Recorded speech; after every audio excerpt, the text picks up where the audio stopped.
नमस्कार।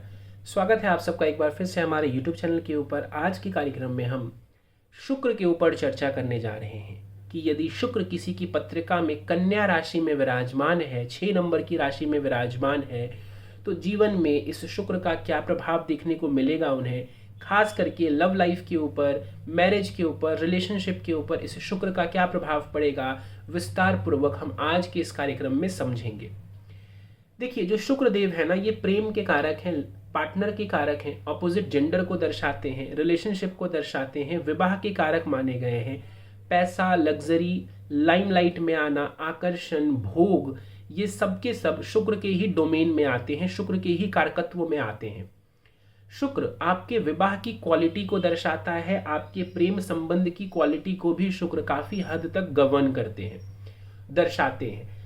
ऐसे में अगर शुक्र कन्या में बैठे, जो कि कन्या राशि बुध के द्वारा अधिपत्य की गई राशि है, बुध इस राशि के स्वामी होते हैं और ये एक द्वि स्वभाव राशि है, डुअल साइन है। और सबसे इंपॉर्टेंट, जो शुक्र देव है ना, यहाँ पर ये नीच के माने जाते हैं। शुक्र की ये नीच की राशि है। आमतौर पर लोग जैसे ही नीच सुनते हैं उन्हें लगता है कि सब कुछ ही खराब होगा। इस वीडियो को देख लेंगे एंड तक, मैं वादा करता हूं कि आपका ये जो भ्रम है ये दूर हो जाएगा। और जो भ्रम दूर होगा, मैं चाहूंगा कि आप कुंडलियों के ऊपर लगा करके देखें और जो मैं कह रहा हूं उस बात की आपको पुष्टि हो जाएगी, आपको उसकी पुष्टि भी हो जाएगी, ये भी मैं जरूर बोलूंगा। तो इस कार्यक्रम को जरूर देखेंगे। देखिए, यहां पर अगर शुक्र किसी का बैठा है कन्या राशि में, भले ही नीच का आप कहते हैं, लेकिन मैं आपको बोलता हूं कि ये बुरा नहीं है। शुक्र का कन्या में बैठना कहीं से भी बुरा नहीं माना जा सकता है। सबसे पहले हम नीचता की बात करते हैं। देखिए, हमें पता है कि 90% केसेस में नीचता भंग हो जाती है। 80 से 90% केसेस में आप जानते हैं कि अपने आप स्वतः ही ग्रहों की नीचता भंग हो जाती है, कुंडली में प्लेसमेंट को देखते हुए ही। तो यहाँ पे जो बार बार हम नीच का कह रहे हैं, नीच का कह रहे हैं, उसको आप छोड़ दीजिए, क्योंकि नीचत्व तो भंग हो जाता है कुंडली के अनुसार ही। शुक्र बुध वैसे भी आसपास ही चलते हैं, आगे पीछे चलते हैं, तो कई बार तो यहाँ पे शुक्र बुध की युति हो जाएगी। तो बहुत सारे तरीके से 80 to 90% केस में तो यहाँ पे नीचता भंग हो जाती है।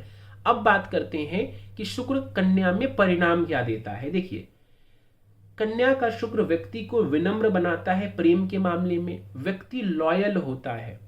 लॉयल्टी के लिए ये राशि बुरी नहीं है।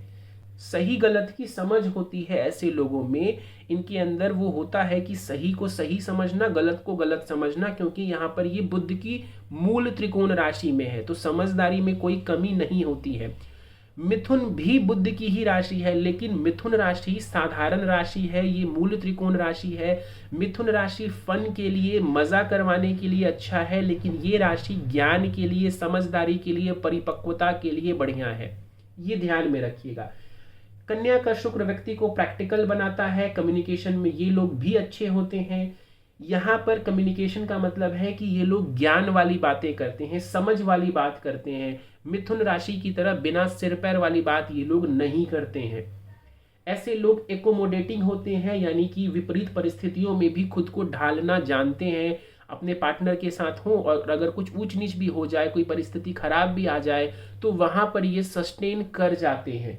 सबमिसिव होते हैं। सबमिसिव का मतलब है कि कई बार अगर पार्टनर इनको कुछ करने को कहता है तो ये उसकी बात को मान लेते हैं, इसलिए नहीं मानते हैं कि इनके पास पावर की कमी है या ये बेवकूफ़ है। कन्या बहुत ही ज़्यादा समझदार होते हैं, इसलिए समझदारी दिखाते हुए ये सामने वाले की बात को मान लेते हैं। इस वजह से ये थोड़े से सबमिसिव कहे जा सकते हैं। रिजर्व्ड रहना पसंद करते हैं, अपने में रहना पसंद करते हैं। 6 नंबर की राशि हमें पता है कि काल पुरुष की छठी राशि है, छठे भाव में आती है। ऐसे में ये राशि जॉब को या सर्विस को दिखाती है। मतलब कि ये व्यक्ति अगर प्रेम में हो या विवाह में हो तो डिवोटेड होते हैं अपने पार्टनर के लिए, अपने पार्टनर के लिए कुछ करने वाले होते हैं।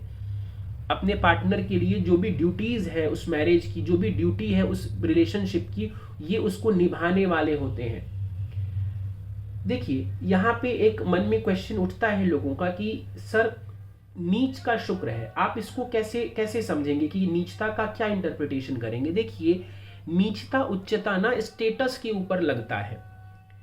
सबसे पहले जल्दी से हम उच्चता को समझ लेते हैं कि उच्च का शुक्र रहेगा तो क्या परिणाम देगा, समझने में आपको आसानी रहेगी। देखिए, अगर उच्च का शुक्र है ना किसी के पत्रिका में, यानी मीन का शुक्र है, तो व्यक्ति को रिफाइंड चीजें, क्वालिटी वाली चीजें, स्टेटस वाली चीजें ज्यादा पसंद होगी। व्यक्ति चूजी होगा, मुझे ये चाहिए, मुझे ये नहीं चाहिए, मुझे तो क्वालिटी का ब्रांडेड वाला चीज ही चाहिए। ये गुण आ जाता है जब शुक्र तुला का हो, मीन का हो। व्यक्ति को ना रिफाइंड चीजें पसंद होती हैं।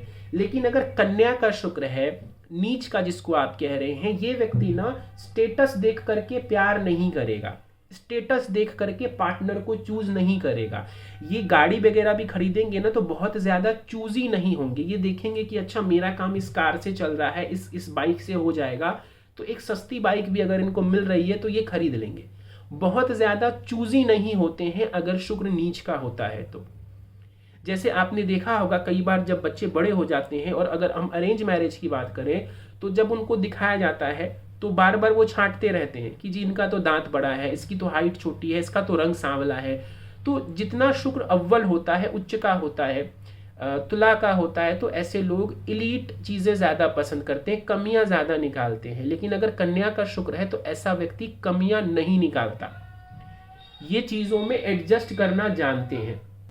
अब ड्रॉबैक की भी बात करते हैं और समझते हैं कि कब ये शुक्र नीच का एक्चुअली में परिणाम देता है। क्योंकि शास्त्र उठा के आप पढ़ेंगे ना तो कन्या के शुक्र को बुरा कहते हैं कि ये नीच का हो गया, बहुत बुरी स्थिति में हो गया।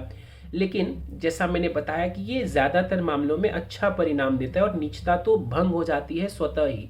लेकिन अब ये समझते हैं कि ये एक्चुअली में कब नीचता दिखाता है और कैसी दिखाता है। अगर किसी का शुक्र कन्या में बैठा हो और बुरे ग्रहों से प्रभावित हो, कन्या में बैठा हो शुक्र और बुरे ग्रहों से प्रभावित हो, क्रूर ग्रहों से, बुरे ग्रहों से, राहु जैसे ग्रहों से, तब ये दिखाता है कि व्यक्ति अपनी कामनाओं के लिए एवं अपनी काम वासना के लिए नीचे से नीचे स्तर तक गिर जाएगा, किसी भी स्तर तक गिर जाएगा केवल अपनी वासनाओं की पूर्ति के लिए। इसी वजह से इसको खराब कहा गया है। लेकिन ये आप तब लगाइए जब शुक्र कन्या का हो, नीचता भंग ना हो रही हो, प्लस ये पीड़ित हो। जब ये सारे कंडीशंस फुलफिल हो तब आप इसको नीच का शुक्र कहिए और फिर आप इसके बुरे परिणामों को मानिए। अदरवाइज शुक्र कन्या का बहुत बुरा नहीं होता है, बल्कि अच्छा होता है ज्यादातर मामलों में। कन्या का शुक्र है, अच्छे ग्रहों से दृष्ट है, शुभ ग्रहों से दृष्ट है, निजत्व भंग हो रहा है, ये शुक्र आपको सारी लग्जरी देगा, ये शुक्र आपको ओवरऑल सारी अच्छी अच्छी चीजें देगा। और आपके अंदर भी जो शुक्र के गुण होंगे वो अच्छी क्वालिटी के होंगे, अच्छे लेवल के होंगे। चलिए, उम्मीद है नीच के शुक्र को लेकर के जो भ्रम था आपका वो इस वीडियो से दूर हो गया होगा। अगर वीडियो पसंद आया, कार्यक्रम पसंद आया, वीडियो को लाइक करें। चैनल को अभी तक आपने सब्सक्राइब नहीं किया है तो चैनल को जरूर सब्सक्राइब करें। कोई प्रश्न है इस वीडियो को लेकर के तो नीचे कमेंट सेक्शन में आप हमें पूछ सकते हैं। स्क्रीन के ऊपर दिए जा रहे व्हाट्सएप नंबर के ऊपर आप हमसे संपर्क कर सकते हैं यदि आप अपनी पत्रिका का विश्लेषण करवाना चाहते हैं और अपने जीवन में ज्योतिषीय समाधान पाना चाहते हैं। इस वीडियो में फिलहाल इतना ही। आप सभी का बहुत बहुत धन्यवाद।